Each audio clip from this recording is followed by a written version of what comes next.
I've been refraining from making this damn video. I did not want to make this video at all, but it needs to be done because I am a Boston Celtics fan and I cannot run away from what happened in Game 6 any longer. And now I'm here to talk about it, and I'm here to tell you guys what is next for the Boston Celtics. First things first, I want to start off with what happened in Game 6. We started off the game amazing. I was telling people that this is exactly what was going to happen to the Warriors, and it was happening. The Boston Celtics went up 14-2, and then guess what happened? They responded with a 21-0 run.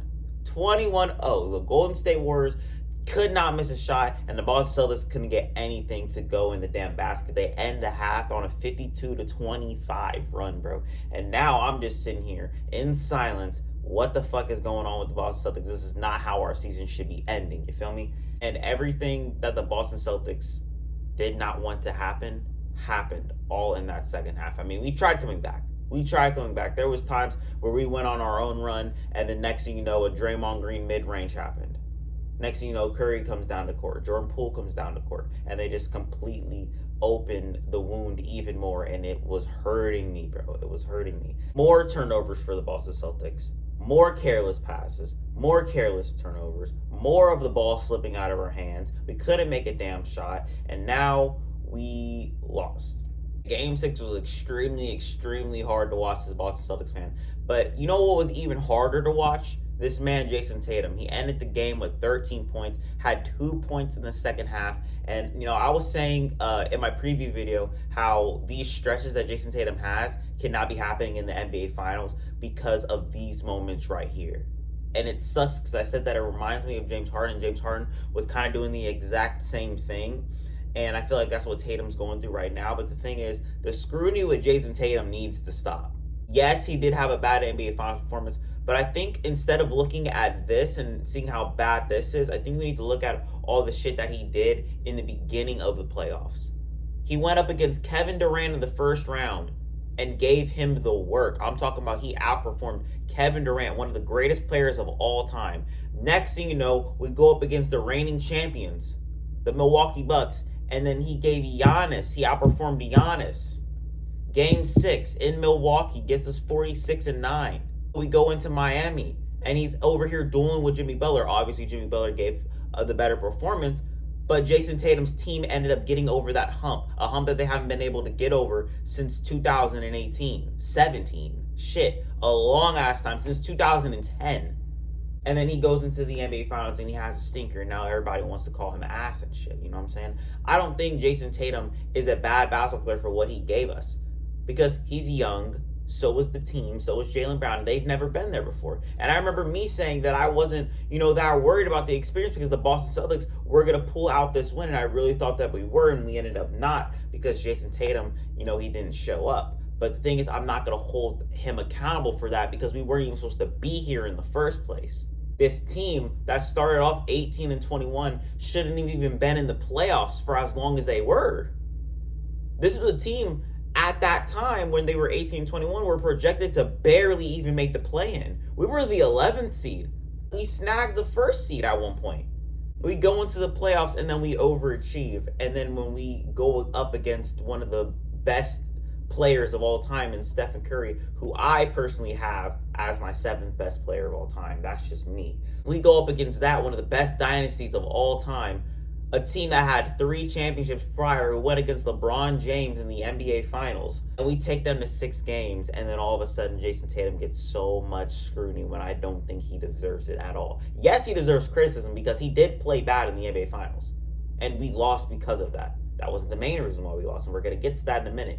But Jayson Tatum was one of the reasons why we lost, and he obviously knows that he needs to step up. So why are we going to scrutinize him and call him ass when we know he's not that? You know what I'm saying? Like, Jayson Tatum, before he got to the NBA Finals, that's him. And he needs to bring that to the NBA Finals. I'm not really worried about that. But now I want to get into the stuff that I need to be worried about and the shit that we produced on the basketball court as a team. Not just as individuals, but as a team. The turnovers, they got to go. The decision making, I don't know what's going on. We obviously, people say that we need a ball handler. I do not think we need a ball handler. I think we need a third scorer. And this goes into what I want to talk about. Is Bradley Beal going to be a Boston Celtic next season? I don't want it. Not at all. Because here's the thing. I do not see a world where, one, Bradley Beal doesn't sign that Supermax. Because he said he cares about winning. I don't know if maybe things have changed. I don't know. But I do not see Bradley Beal leaving Washington for Boston. And the second thing, if he does leave Washington for Boston, who the hell are we going to give them? Because I'm not going to lie, I'm not going to want to give Marcus Smart a deal for Bradley Beal, because what the fuck would be the point? You know what I'm saying? Marcus Smart is our ball handler and he is our point guard.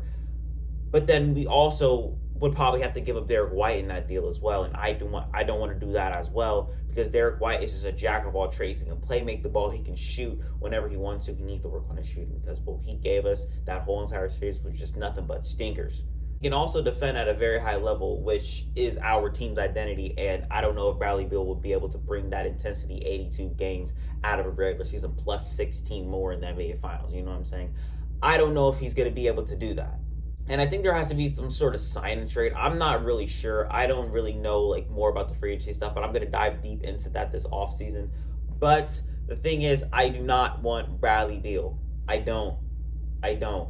I mean, yes, he would be very good for a third scorer option. I think that we can get a third scoring option. It's like somebody like a Jeremy Grant who isn't going to cost as much as Bradley Beal, you know what I'm saying? And who can fit our system more and better than what Bradley Beal can. You feel me? I feel like one thing that we very much struggled with in the NBA Finals was our bench production. I think like 3 games out of 6, our bench did not show up at all. And one of those games was a closeout game. Peyton Pritchard went like 0 for 3.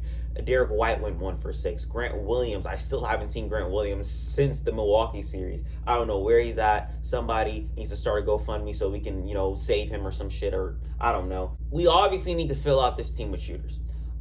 It's either our shooters that we have, like Grant Williams, needs to show up next season, or they need to go. And I think it's time that we say goodbye to Payne Pritchard. I don't know if we're going to keep him throughout the offseason. Maybe we will, maybe we won't. I don't know. But I feel like if we were to move anybody, I feel like Payne Pritchard would be good for a guy who's like more polished on the offensive side of the ball, more than what Payne Pritchard is. And another thing that I noticed that I don't really see many people talking about is that our bench lacks size. When we go like to like an 8-man rotation, the guys that are coming off our bench is Derek White, who's 6'4", Payne Pritchard, who's like 6'1", and then Grant Williams, who's 6'6". Where we need a guy who's over 6'6". I'm not gonna lie, and I feel like there's one guy who suits us perfectly, a guy that we've been looking for, a wing, 6'10", guy who can grab boards, who can shoot the ball. I think you guys know where this is going. It's Washington Wizards, Kyle Kuzma. My guy, a Laney All-Star on this channel, Kyle Kuzma, needs to be a Boston Celtic next season. He literally tweeted it out. He's like, Boston is a very nice city during the summer. Shit, you can lead us to the summer, bro. You can enjoy whatever the hell is in Boston, and you can hoop for us in the NBA Finals next season if you want to. I'm just saying, I'm not about to, sit here and, recruit Kyle Kuzma, but I might be recruiting Kyle Kuzma just a little bit. And there's another guy who, can provide shooting for us, who just opted out of their contract and is going to be a free agent this season, is PJ Tucker. I know a lot of people are trying to say that PJ Tucker is probably going to re-sign with Miami because he knows Pat Riley loves him and he loves being in Miami, but he is going to test them damn waters. PJ Tucker has been in the game for a very, very long time. He knows what he's doing. When it comes to free agency, it's exactly what he did. He left a team that won a championship last year to go to the Miami Heat. Why can't he leave a team that underachieved and didn't even go to the NBA Finals for a team that did go to the NBA Finals? And we obviously need him. I'm not gonna lie, we obviously need, perimeter shooting. He brings defense. And I'm not gonna lie, if you do not have the recipe or you don't know how to play defense, I'm not gonna want you on my team. And I'm not gonna lie, that's kind of why I'm saying bye to Payne Pritchard just a little bit. But I believe in the man. And there's a third person that people have been saying, and this actually kind of does tie into Payne Pritchard. It's Malcolm Brogdon. But the thing is, Malcolm Brogdon is going to cost so much more than what Payne Pritchard is. But the thing is, Malcolm Brogdon is very much polished, way more polished than what Payne Pritchard is. But I don't know if I'm going to be willing to pay that much money for a guy riding the bench. But at the same time, I do like what Malcolm Brogdon brings to the court. He's more better on the offensive side than the defensive end, but he can still bring us just a little bit of defense. But the things that he brings to us on offense is playmaking. He can shoot the ball, he can score, and I feel like if we wanted to bring another ball handler, Malcolm Brogdon would be that guy. But I feel like we need offense badly. We need it badly, and I feel like PJ Tucker and Kyle Kuzma really do fit that mold absolutely perfectly on this damn team. But there's one thing I want to say about this Boston Celtics team, and I want you guys to come back to this after next season. We're not fucking around this time. Y'all saw the 10-11 OKC Thunder. That ain't gonna be us. We're gonna get back to the NBA Finals next season. So the Milwaukee Bucks, Miami Heat, Brooklyn Nets, whoever the fuck is standing in our way, we're gonna take them out and we're gonna go back to the NBA Finals. I wholeheartedly believe that. I genuinely do think that Jayson Tatum is going to be pissed off. Everyone should be ready for training camp. We're coming back in training camp. We're going to get ready for next season. We're going to lock the fuck in. And I would not be surprised if my Boston Celtics go on like some sort of crazy ass run just like we did in 2018 when we won like 16 games in a row. I really do see this Boston Celtics team going right back to the NBA Finals and actually getting the job done next year because Tatum's pissed. Brown's pissed. Udoka's pissed. We just had one of our most successful seasons that we've had in a very long time. And we still have more to prove. We still have more to learn. And I really do think that Jayson Tatum is about to have he's about to have a monster season. I think he goes for 30. I think he is MVP candidate talks, top 3 at least. And fuck it, he might not. He might even win it. Maybe that's my way early prediction. But I believe in my team. I believe in the Boston Celtics. We will bounce back. And Kyle Kuzma, come to Boston.